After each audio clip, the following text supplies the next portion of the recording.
आइए अगला क्वेश्चन हम लोग देखते हैं। दिया है शीर्ष 0,4 0,0 और 3,0 वाले त्रिभुज का परिमाप क्या होगा। तो आइए हम देखते हैं। आइए अगला क्वेश्चन हम लोग देखते हैं। आइए नवा क्वेश्चन हम लोग देखते हैं। त्रिभुज दिया है ए का निर्देशांक 0,4, बी का 0,0, सी का दिया है 3,0। हमको बताना है त्रिभुज का परिमाप। तो सबसे पहले हम लोग निकालेंगे ए बी, बी सी और सी ए। तो आइए देखते हैं ए बी क्या होगा। ए बी होगा 0 0 - 0 का होल स्क्वायर प्लस 4 - 0 का होल स्क्वायर। तो ये हो जाएगा अंडर रूट में 0 का स्क्वायर 0 ही होता है, 4 का स्क्वायर 16 और 16 का निकलेगा कितना 4। तो ए बी का मान कितना आ गया 4। तो यहाँ हम लिख सकते हैं 4। बी सी का मान आइए देखते हैं। बी सी का मान निकालने के लिए अंडर रूट में 0 - 0 का होल स्क्वायर प्लस 0 - 1 मिनट 0 - 3 होगा, ठीक, क्योंकि इसके अनुसार पहले वाले भुज में से दूसरे के का भुज घटाना होता है। तो 0 - 3 का होल स्क्वायर प्लस 0 - 0 का होल स्क्वायर। तो ये हो जाएगा अंडर रूट में 0 मतलब कुछ नहीं, -3 का स्क्वायर प्लस का 9 और प्लस का 9 का मान कितना होता है 3 होता है। अब निकालेंगे हम लोग सी ए का मान। तो सी ए का मान निकालने के लिए अंडर रूट में 0 - 3 का होल स्क्वायर प्लस 4 - 0 का होल स्क्वायर। तो यहाँ आ जाएगा अंडर रूट में 3 का स्क्वायर 9 और 4 का स्क्वायर 16, कुल मिला के हो जाएगा अंडर रूट में 25 और अंडर रूट में 25 का मान सी ए का मान आ जाएगा 5। तो अब हमको क्या पूछा है, त्रिभुज का परिमाप। त्रिभुज का परिमाप और परिमाप हम लोग जानते हैं तीनों भुजा का योग, यानी A B plus B C plus C A होता है। तो ए बी का मान आया था हमारा 4, बी सी का मान हमारा आया था 3 और सी ए का मान आया था 5।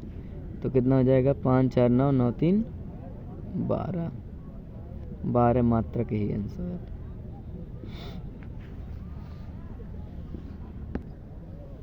आइए अगला क्वेश्चन हम लोग देखते हैं 10। बिंदु दिया है -4,0 4,0 और 0,3 शीर्ष है, यानी ये कह रहा है किसका शीर्ष है, कौन सा त्रिभुज होगा। तो सबसे पहले आइए हम लोग देखते हैं कि ये कौन सा त्रिभुज है इसके भुजाओं के आधार पर। अब देखिए अगला क्वेश्चन हमारा क्या था, 10वां क्वेश्चन।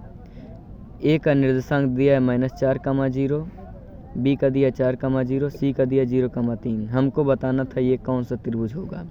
तो सबसे पहले हम निकालेंगे ए बी, और ए बी निकालने के लिए हमको अंडर रूट में कितना करना होगा -4 फिर -4 का होल स्क्वायर प्लस 0 - 0 का होल स्क्वायर, यानी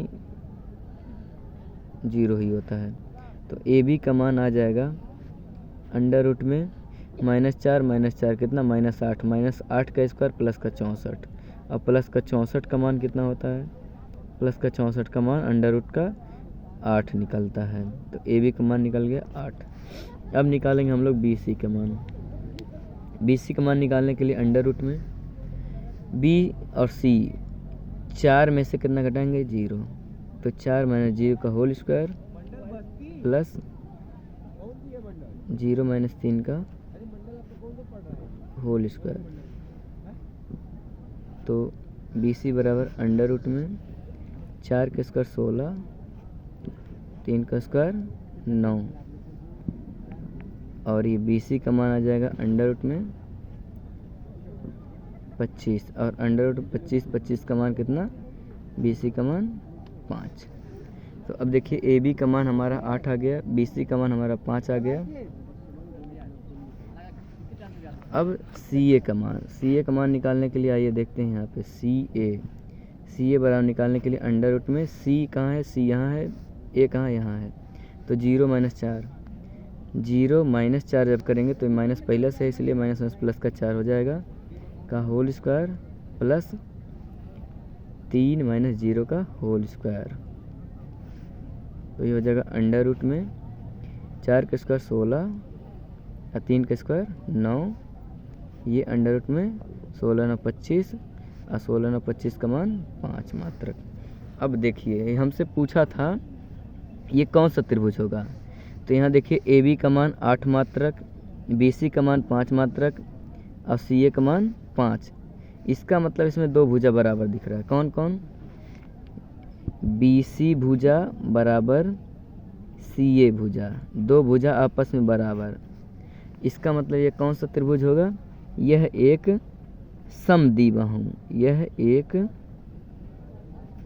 समद्विबाहु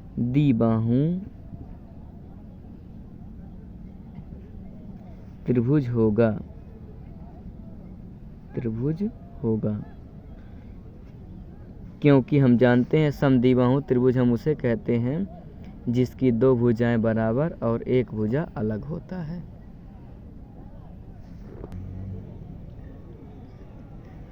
ये वीडियो हम जम्बूरी रैली के समय बना रहे हैं, आप लोग इसको स्किप ना करिएगा और जितना भी सिलेबस हम करा दे रहे हैं इसको आराम से देख करके नोट कर लीजिएगा।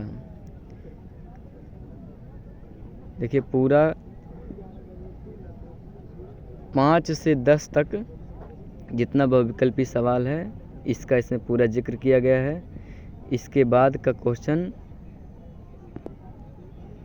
अगले वीडियो में मिल जाएगा या फिर इसी में अभी अपलोड कर दिया जाएगा।